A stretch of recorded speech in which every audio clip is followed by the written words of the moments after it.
Voting has kicked off in 30 Naxal-hit constituencies amid threat from the Red Rebels. Ahead of the polls, Naxals triggered a landmine blast in Munger, killing 2 CRPF Jawans. Elaborate security arrangements is also in place to thwart any attempt to disturb the polling. Let's quickly go across to Jugal joining us from Jagdalpur. Now, Jugal, just take us through, number one, the security machinery that has been put in place, and also how's the polling going on?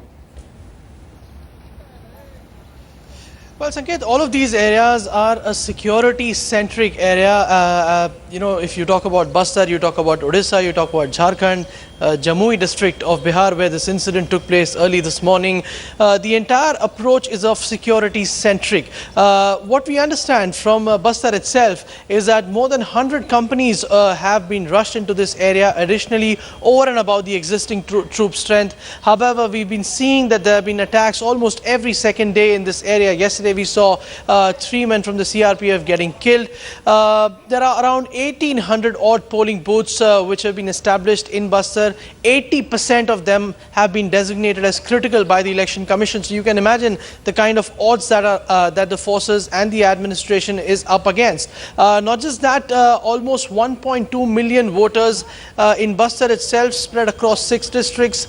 As of now, what we understand is that the polling is pretty brisk. I am right now at the Deurgaon area of Bastar, a little away from Jagdalpur, and we're seeing out here, as the crowds tell you behind me, that there has been a very brisk pace of polling. Remember, last time Bastar polled more than 75%. So every time when the administration and the forces have given the confidence to the people, they've actually come out and exercised their franchise. This time around, however, on account of the elections being spread out across India, what we are seeing is that the concentration of forces is much less. We went to some areas yesterday, day before yesterday, where people said that they will not be voting at all. They've not been doing that for 10-12 years, and the situation hasn't improved for them to vote one bit. And if you talk about Bastar and these areas, Sanket, we see that quite, in fact, in contrast to the national discourse, there is no festive mood. There is no talk of development. There is no issue of communalism versus secularism. These areas are absolutely cut off from the national discourse. People here, the MPs, hopeful MPs, they talk about things like lakes, roads, sanitation, things which even an MLA or a councillor does. So, in that sense, all these areas are extremely different from the national discourse. And as I said, there is a security-centric approach in these areas. You talk about Chhattisgarh, Odisha, Maharashtra. Gadchiroli is another area in Maharashtra which goes to polls today. So there is a huge security cover out here, and this was entirely keeping in mind the fact that the most affected districts need to be taken up first. That was the Home Ministry's recommendation. The Election Commission agreed to it, and right now a blanket has been spread with the hope that today also this blanket will inspire and encourage people to come out and exercise their franchise as they did last time.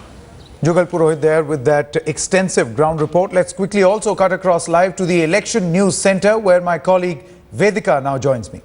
A very good morning to you, Sanket. Well, a lot of hard work going on here. As you can see around you, there's been a set that's been created to get you all the latest from the Election Info Center. Very quickly, let me just tell you what's happening in the states that have gone to polls today. Let's start with Kerala. As far as the wires are concerned, let's tell you what's happening in Kerala. Polling began in all the 20 Lok Sabha constituencies in Kerala today. We are talking about 21,424 polling stations and over 2.42 crore voters who hopefully will be going to vote today.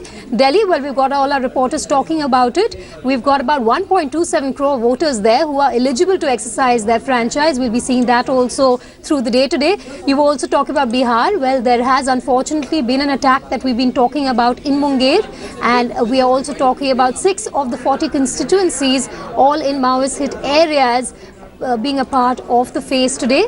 Also, let me just tell you very quickly, we are getting an exclusive reaction coming in from Kamal Nath. We will get that feed in a while from now, but very quickly, let me just tell you what he's going to say before we get that feed in. It's coming in from Chhindwara. It might just take a few moments before we get it on air. So very quickly for our viewers, Kamal Nath is extremely confident that he's going to be winning the elections this time over. He goes on to say that people of Chhindwara have been supporting me for the last 34 years and I expect them to support me even this time over. He goes on to talk about how no person really in Chhindwara affects me, and local issues is what he's been really focusing on as well. He also says that UPA 3 will be making the government once again in the elections this year.